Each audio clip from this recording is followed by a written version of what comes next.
What is up YouTube? Welcome back to this series where I am breaking down how to make a lo-fi or chill hop track in FL Studio. In this episode we'll be talking about how to add ambience and texture to your tracks. This is a very basic lesson, a very beginner lesson, but even if you have been producing for a little while, do stick around because you might pick up something that you don't already know. This is episode 3 in this series. If you haven't already seen episode 1 and episode 2, I will suggest going back and watching those first.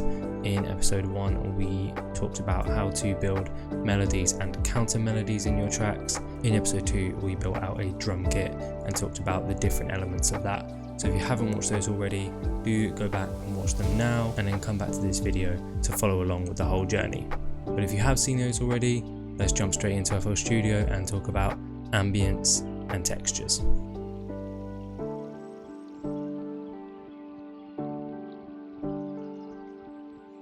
So just as a reminder for everybody who has watched the series so far or is just jumping in at this point, this is how our beat currently sounds with a couple of melodies and a drum beat.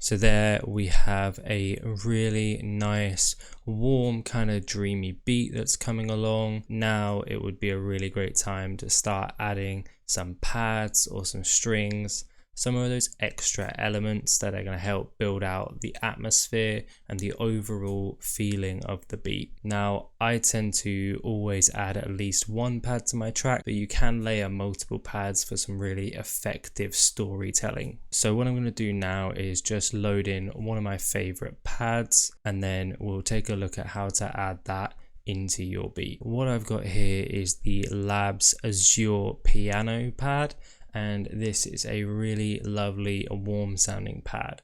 So let's just take a listen to how it sounds on its own and then we'll start talking about how to build this into your tracks.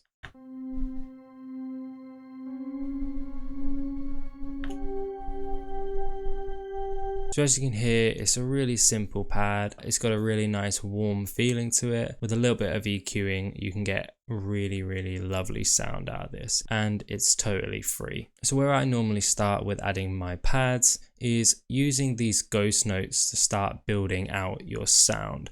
Now, depending on what kind of vibe you're going for, you might want to do something really melodic, but for this beat, we're building out a chill hop, just kind of vibey track. So what we just want to do is lay down some extra ambience and just use this as a little bit of a background noise to help build out the environment of the track.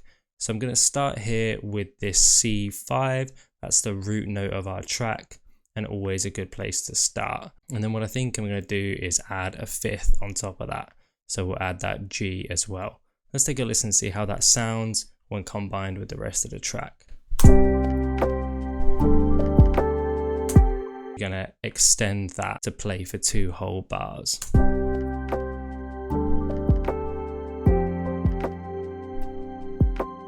That's sounding nice, but it's a little bit stale. So I think what we're going to do is start putting in some smaller notes, maybe something like that with a D, and then we'll put the F in. And you'll see I'm not putting those in on the downbeats, putting them in just on the steps between the beats, and that's going to help with the movement and the flow of this pad. And then I think I'll play a C and an F, that's a 1 and a 4 of the scale.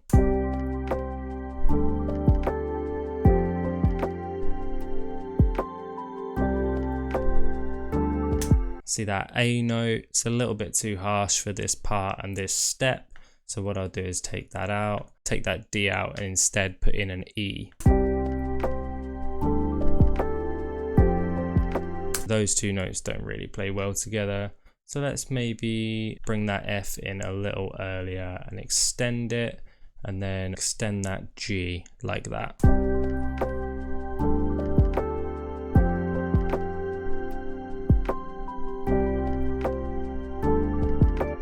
And I think we'll bring that A in there.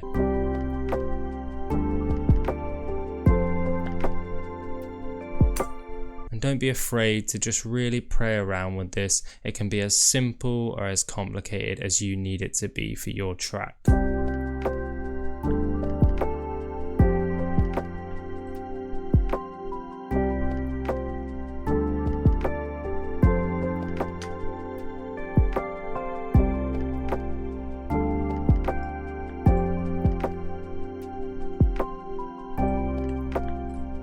So there I've had a bit of a play around with it. I've actually introduced the higher octave of that C to give us a really full-bodied sound that's quite stable. And then I've used all of those notes in the middle as sort of movement notes to keep the flow moving. And we now get a really nice sounding pad that helps with the flow of the track.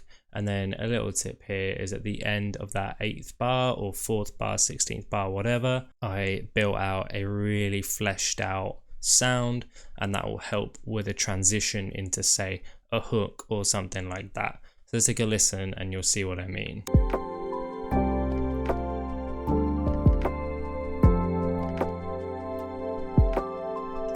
So simply just adding that E note in at the end creates a really rounded chord, a really full sound, and you can use that when transitioning into a different section of your song, and it creates a really nice building effect. So I'm just going to turn this pad off for a second and we can have a talk about adding strings to your track. Now, adding strings is slightly different to adding a pad. Strings can actually give you a much more cinematic feel to your track. Now, if I just load in the BBC Symphony Orchestra plugin, show you what we can do with strings. So let's take a listen if we were to just build out a little violin pattern, something simple to start with, just like this.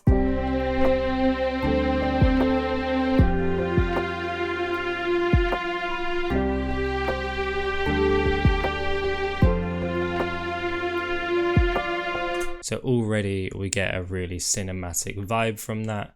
What I will do is just mix these in a little bit because they are quite loud and quite a harsh sound. But if you want to take this a step further with your strings, if you build out these sounds, so let's add some fifths to all of those notes, what you'll get is a really orchestral sound. It will sound like multiple violins to playing, and it'll be as if you've got your own sort of orchestra in your track.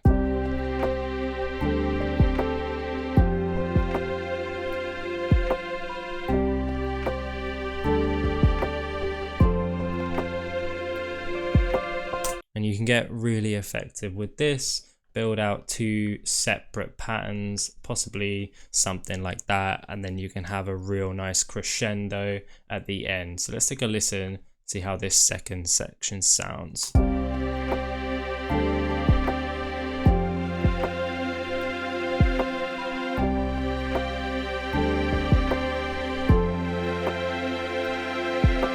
Really lovely and really effective. Now, if that's the kind of vibe you're going for, you can absolutely play around with this even further, make it how you want to make it sound the way that you want it to sound. At the end of the day, this is your track. Now, when processing strings, you can do some really cool stuff. You can just EQ them to make them really sit how you want them to sit.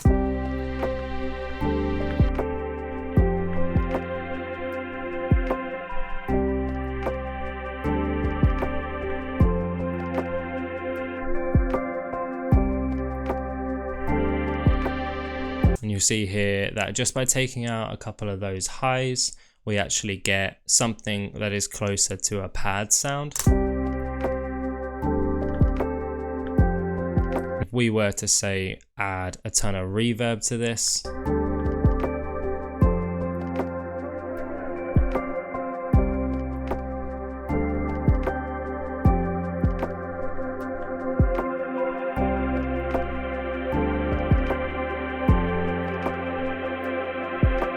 you could sit that in the back of your mix and get a really nice pad effect from a strings sound, but it's something much more cinematic and orchestral compared to, say, a synth pad or something like that. So those are just 2 ways to add ambience to your tracks. Now, there's tons of others. You can build out your chords on a piano and wash that out with a ton of reverb, put it on 100% mix, you'll get a pad-like effect. There's so many different options, there's so many different things you can do. What I am going to do is leave that pad in, and I can actually use those strings at a different section of the song to help build out this cinematicness. And then at the end of the song, I would like to bring both of those elements together to get a really nice, full-bodied crescendo final section of the track. But for now, with the pad, we've got something like this.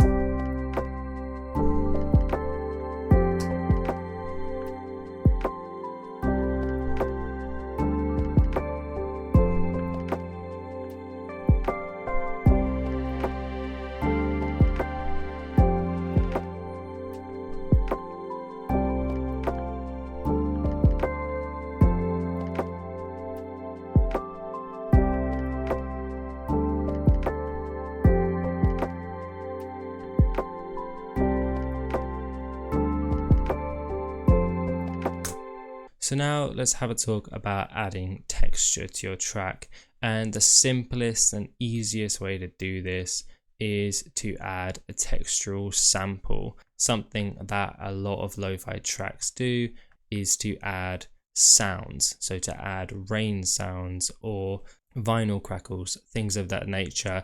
This is the easiest way to just add texture to your track, and there is absolutely nothing wrong with it. I have a pack here called Life by Cymatics, and you get all kinds of different sounds. Here we've got walking sounds, vinyl crackles, rivers, rain, ocean, whatever you want. One of the most obvious ones is adding rain sounds, so let's just drag in a rain sound. And I will say this, always mix them in and always EQ them, because they can be quite harsh and bright on their own. Just put this rain sound in and let's have a listen.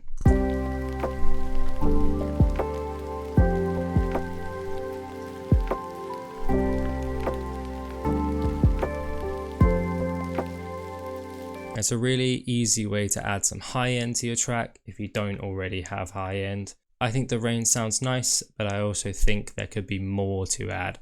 You want to get a really ambient feeling, so layer in these textures. Maybe we'll add in some nature sounds with some birds or forest, and then we'll get a kind of rainforest effect. The same, always EQ them, always mix them in.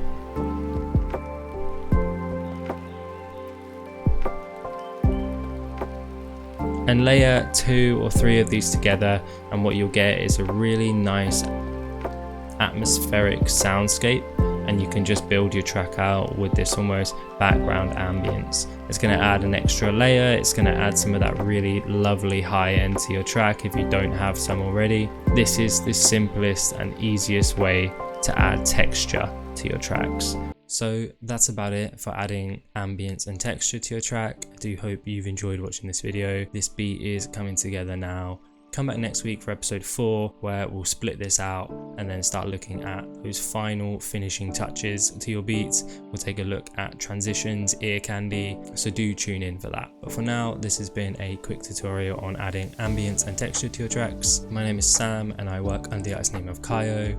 I have just dropped a new track on Spotify and Apple Music, all the streaming platforms. It came out today. The track is called Serenity and is playing in the background of this video right now. So if you like what you hear, do go and check it out. That would really help me out as an independent creator. Anyway, thank you so much for watching. Thank you for listening. See you in the next video. Peace.